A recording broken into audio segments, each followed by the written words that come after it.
I have the tendency to be very self-critical. It was very draining to be codependent. The thing that I'm in 12th grade and I was codependent ever since I was in elementary, when I was like in 4th or 5th grade. Actually, a thing I find underrated is healthy communication.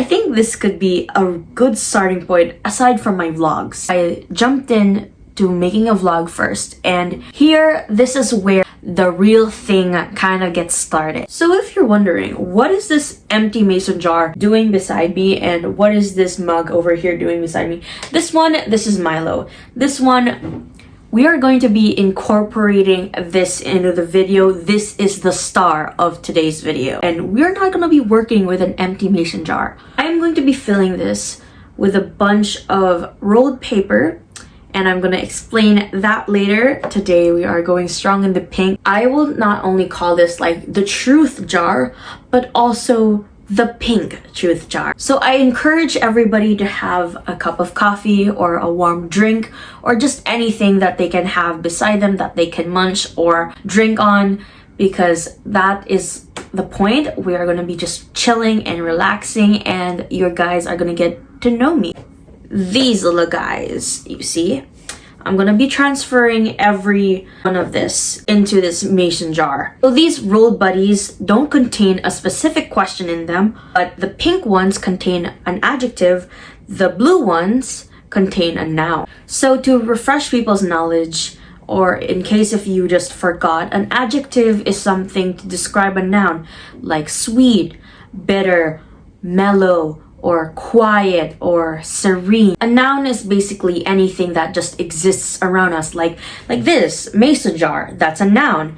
Me, that's a noun. Nouns can be people, places, things, and also I heard this from the course I'm learning in Khan Academy. I'm practicing grammar, learning grammar for college entrance exam tests, and the guy, I forgot who was the guy, the teacher, but he said that nouns can also be ideas. I'm also gonna link some examples he suggested on what does he mean by ideas. So now, okay, how is this gonna work?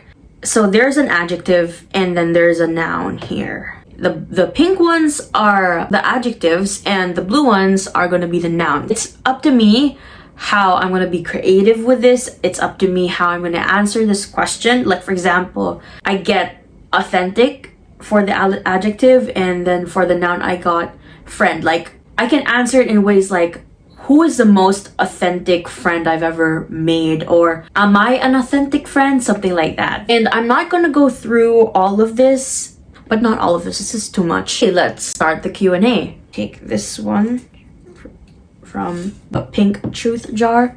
What's this? Ooh, best. I got best. Best as the adjective. Oh, best style. Best style. My best style? I don't know, because I don't really make the effort to wear fancy clothes or to look fashionable. I don't try to be creative with my looks because I'm more of the, I like wearing clothes because it makes me feel comfortable, like the Uniqlo type of kid. I'm that kind of kid. I'm not the Forever 21 kid, aside from the sizes not fitting me, the clothes not fitting me. You know, I am the cotton on Uniqlo type of person. I don't really know how to answer this question, but I have like a lot of ideas on how I want to style. I want to style better, but I just can't really implement them because we don't go, again, fashion shopping a lot. And I think, and I'm expecting that make these ideas come to life, it's gonna give me a hefty price. That rhymed.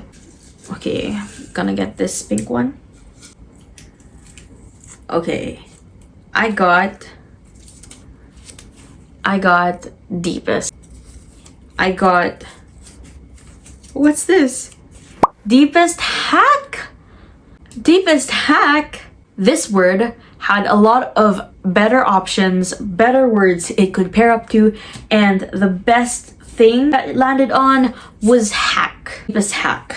So deepest hack, at least how I would interpret these word pairings, then it would be like a hack or like a tip or something how I get through life that runs deep. So it's like advice, life advice in a way. I have a certain coping strategy, and I will probably make this into a video if I mastered doing this, but I have the tendency to be very self-critical. I have the tendency to judge myself really quickly and to put labels on myself really quickly and my thoughts, even though our thoughts are separate from the person that we are. So what I do is that I ask myself when I'm emotional, when I have thoughts like that's out of spite, that's out of anger, that is emotional, and I judge myself for that. What I'm gonna do is going to ask myself, okay, what do you need? What do you need that causes me to act this way? Like, what need do I need to fulfill? Am I upset because I'm not heard? Am I frustrated, or did things not go my way because I can be a little bit stubborn? Or am I just emotional? Is this my response? So I'm trying to figure out the cause of why I'm acting a certain way instead of accusing me of such things, instead of judging me or judging myself for such things. And I really hope that helped. Okay, experience for the noun. Experience. Draining experience. I got draining. Ooh, now the words are pairing together really well. I think I know the best answer to this question. The most draining experience I've had, or draining experience I've had, was being very codependent. I grew up being very codependent. The thing that I'm in 12th grade and I was codependent ever since I was in elementary, when I was like in 4th or 5th grade, and I just eradicated that out of my life, that habit, that childhood formed pattern just recently, like this summer. It was very draining to be codependent, like attaching myself strongly to a person, then getting heartbroken, and then attaching myself again very strongly in the beginning without even knowing much about the person, and then getting heartbroken again. I might become in detail about that, about how I became codependent and how I got out of it, how I solved it, but I'm not really sure on how it all started and everything, just the whole picture, all the details, because I also have to retrace my steps back. I have to do a lot of recalling before I make another video, or I make a video about this. Ooh, poor paper. It's like it's weak. It's weak. Painful. Next, what do we have next? This blue. Oh, no. I got this one already. Painful. I'm gonna get another blue.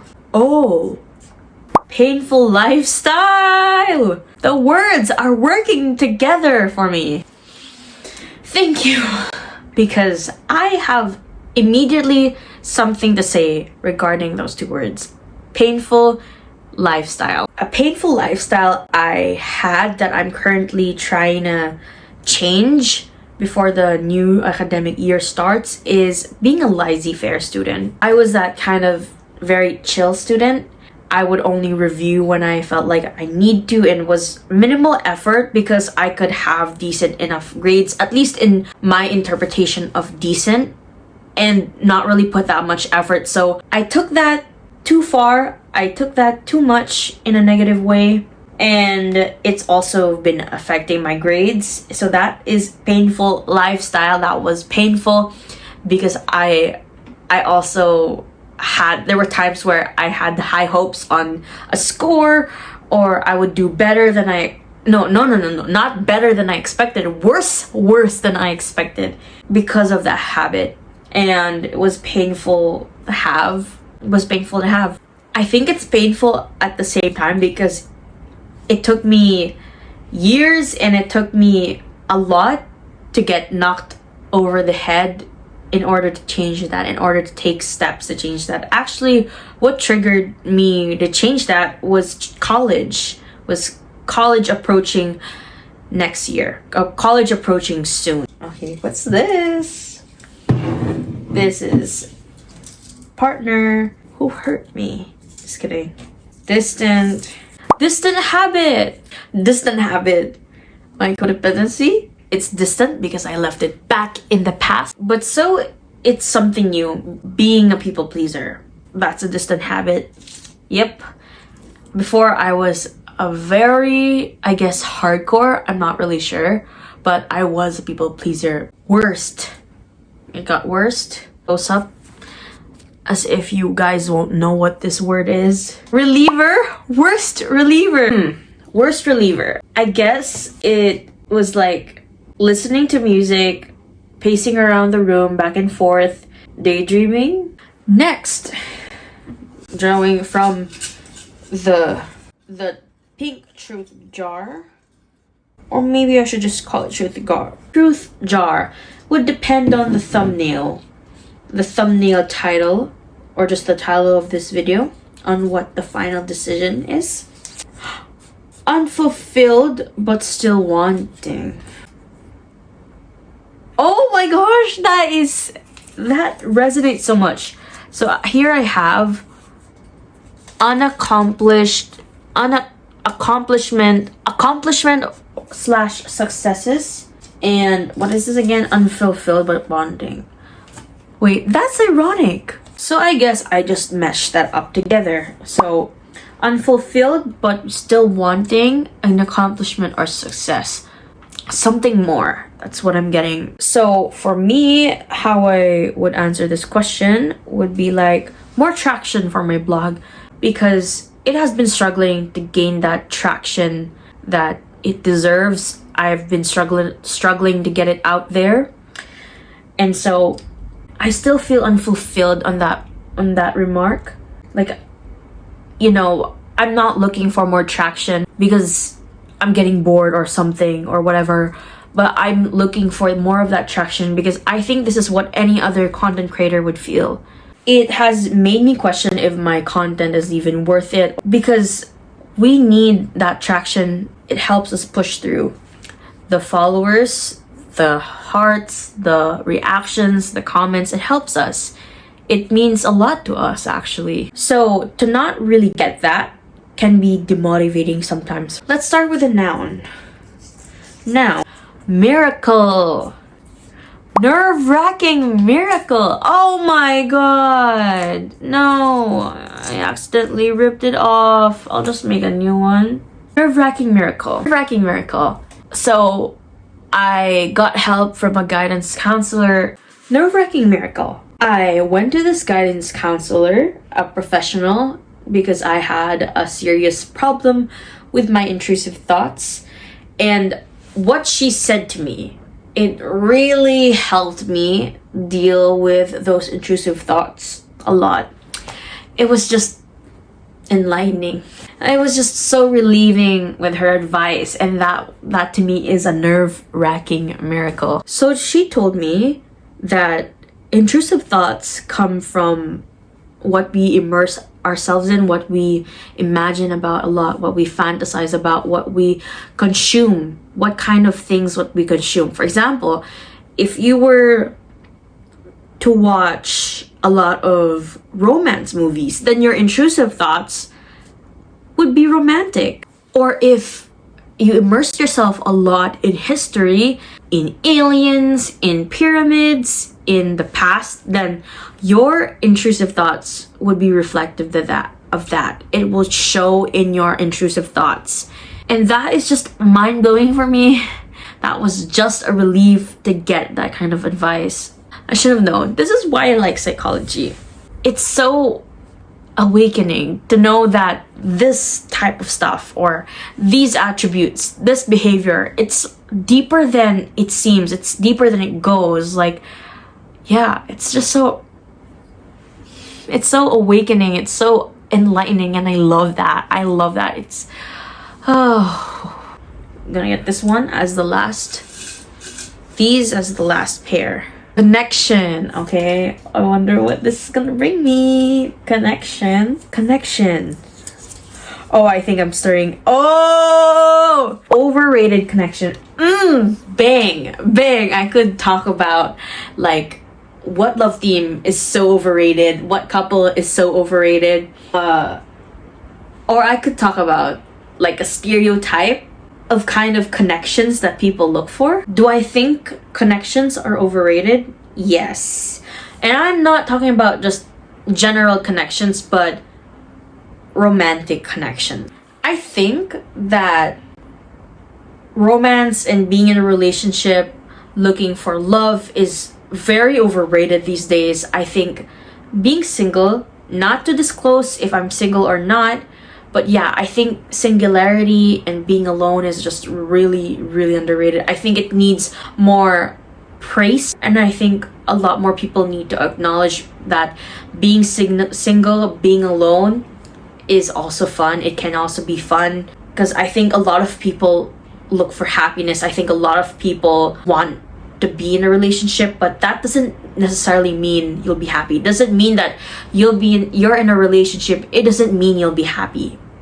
It just depends. I guess depends on your situation. So yeah, I didn't want to do like whole questions. I wanted to do this because I thought it would be more interesting. Disappointing for the adjective. Disappointing.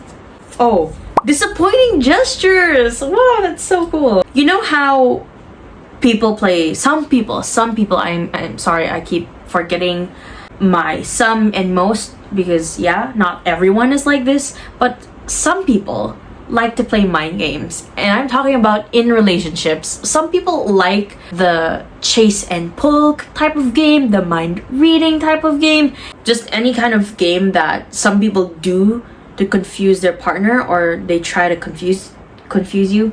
Yeah, that's disappointing. Because another thing that I find, no, actually a thing I find underrated is healthy communication. Like, there was this video of a therapist, I forgot his name, he's here on YouTube, and he told us about someone who, I think like years before, when he was not yet married, where she confessed to him, and then he was just, and with how he story told things, they were acting like as if it was just very normal, you know, there was no blood against it. I don't know if any drama was made, but like how he narrated the story, it seemed like it wasn't made out of a big deal, not unlike what some people like to do. Like a confession is a big deal. I kind of like to see when we can sit down together and we can discuss about things and not think that it's disgusting or hold some stigma around the other person, if that's the right word. Okay guys, I hope you enjoyed watching this video. My social media's over here so you can stay more updated with what I'm doing with my life and what's going on. And also, please, I would appreciate if you would follow my blog. It would mean so much to me if you guys were to follow my blog, because I also want my blog to have that breakthrough. Yeah, so bye guys, and I hope you once again enjoy this video. Bye!